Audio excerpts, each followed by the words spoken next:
Hello everybody, it's been a while since I've done a long video.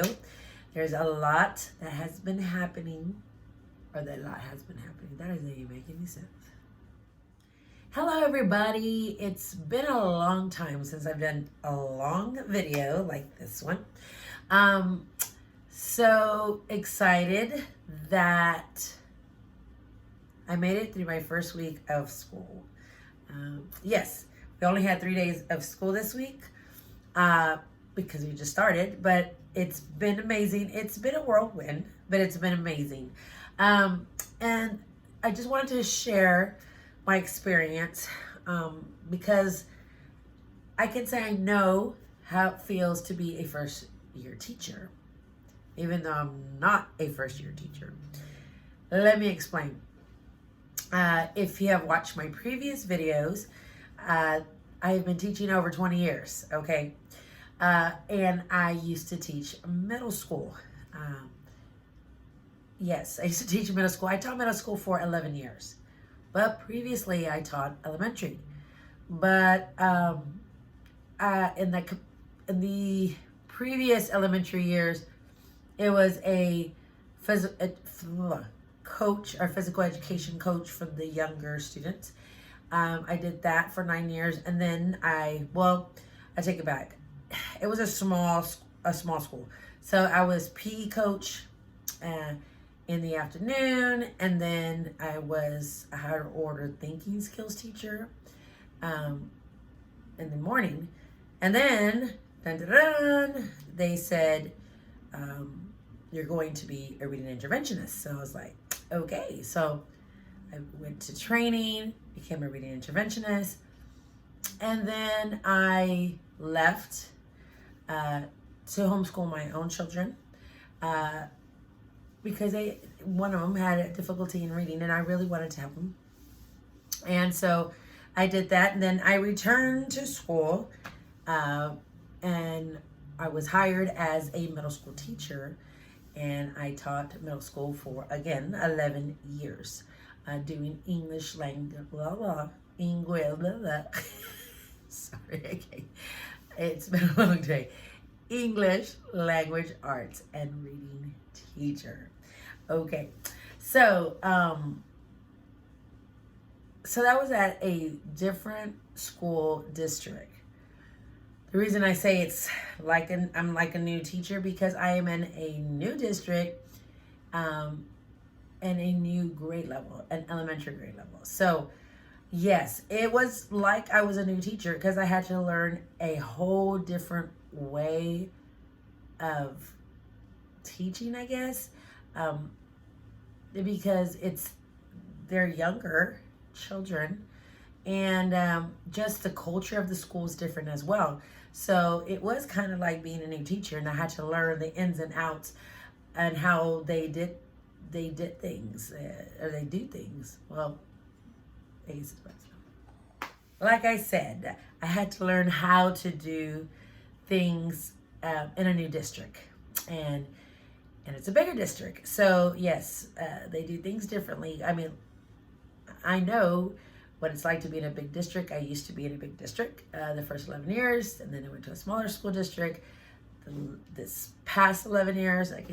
So now back in the big district. So I hope I'm making sense. I'm sorry. It's after school and my brain is mush. Because like I said, I had to learn things differently. There's just new standards for this grade level. So this elementary grade level. So one thing I can say, and my advice to new teachers, be ready, be flexible, and don't be afraid to ask questions. Sometimes we think that we don't want to ask questions because we don't want to look dumb. We went to school for many years to become a teacher, and we feel sometimes that we need to know everything. But I've been teaching over 20 years, and I'm going to ask questions because, again, this is just new to me as far as the specific grade level and just this district. So they do things differently. So I'm going to ask. I'm not going to pretend like I know it all, because I don't. Because I think when we pretend like we know what we're doing and we really don't, I don't think people are going to see us in a good way. We need to ask questions so we can do the things correctly and be there for our students. And so when we don't know how to do something or do it well, we're going to cheat our students from getting the best education possible. So ask questions, new teachers. Please ask questions. Another thing that I think that new teachers should do well is make friends with the custodians. Yes, they go above and beyond to clean our classrooms and to be there when we need them. So I think you should get to know your custodians. The reason why I really feel that new teachers need to know that is sometimes new teachers think just because they have a 4-year degree that sometimes they're, I don't know, either they're, I don't know, I don't want to say that, but I'm going to say it, like, better. And we're not. We're all working together to serve our children. And we're just in a different capacity, but we're all trying to serve our children. And I think I want to tell you that is because my mother cleaned homes, and she also was in the maintenance department at a department store for many years, and she also was a bus person, at a restaurant. So I know how it felt as a child of a custodial mom. That doesn't make sense. As a mom who is a custodian, that's something else. So I know how that feels, watching people degrade her, and I promised myself that I would never do that. So I do not do that to the custodians, and I do not do that to waitresses or waiters or bus people, who clean the tables at the restaurants, or housekeepers or whatever. I do not do that because I know how that feels, from a child's perspective. So get to know your custodians. All that to say that. Okay, sorry, I just wanted to tell you that. And like I said, be flexible. Things will change, and you just have to be ready. And you chose this profession because you wanted to make a difference in the lives of children. And I'm going to say, after 20 years, even though sometimes I feel I want to do something different, I just can't leave the profession just yet. I know I'm needed, and I needed to make this change. I was very excited. I chose to make this change, going to a different district and a different grade level is because I needed a change. I was stuck in a rut, and I just didn't feel that I was going to do my best for future students, or maybe future staff. I didn't think I was going to do my best because I just felt I was done. I was tired. And I think this change gave me a boost. And I'm excited. Like, I am really excited about going to school. I get there super early and I stay there a little later because I'm just getting my feet wet. Because I want to know the ins and outs of what's expected of me and what's expected of the students that I have at this grade level, so I can rise to the top. Not to say I want to be better than anybody else. No. What I mean is be the best for myself. The rise to the top of the circumstances or obstacles. So it's not like I want to be better than anybody else. That's not what I'm saying. It's just I want to be the best for these students and the parents that send me these precious children. So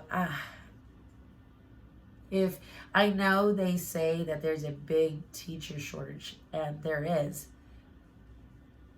but if you really, really, really love what you do, I'm very thankful, and I'm going to do my best for my children.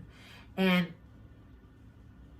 I have been getting up for the past week at 5:30 in the morning on weekdays. Sorry, a little nasal here. Allergies.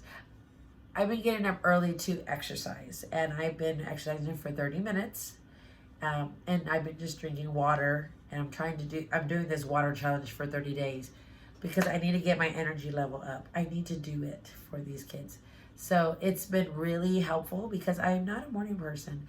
And I can tell you from last year, like I was done and I was just going through the motions, and I know I didn't give my best. I tried to, but I know I could have done better, but I was just exhausted. So I told myself I'm gonna do better, and I need to eat better. I need to treat my body better, and I also need to watch out for stress. And I think that's why I'm exercising, is because I need to decrease my stress. I need to de-stress. I don't know if I told you, and I think I have, in previous videos, that 2 years ago, I developed Bell's palsy.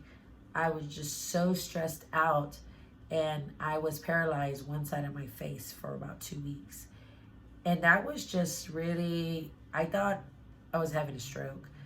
And that really made me think about what I need to be doing and not doing, and give myself a break. And so I did. That's the reason. Another reason why I made a change is I just needed to just settle. And I'm not saying that this grade level is not as active. It is, but I let go of some extra duties that I was doing in the previous job that I don't have with this job. So I'm so glad. And I don't know, teaching the younger level students, they're just so loving at this time, at this age. They're so loving, and I just feel appreciated by my students. I mean, I know in the older, middle schoolers, they appreciate you, and I appreciate you, excuse me, and I did get appreciated, but it's just a different way. And I miss being with the little ones, so I'm glad that I am where I'm at right now. So, new teachers, just get ready. Yes, it's going to be hard sometimes, and sometimes you may want to cry. I hear you, but keep going forward. You are making a difference, even if you think you're not. You are, and these children are counting on you to be the best for them. Again, we do not know what obstacles or challenges they're going through, and I ask you just to be your best for them. I hope this video was helpful. I want you to do your best and just be excited of where you're at today. Have a great day. Bye.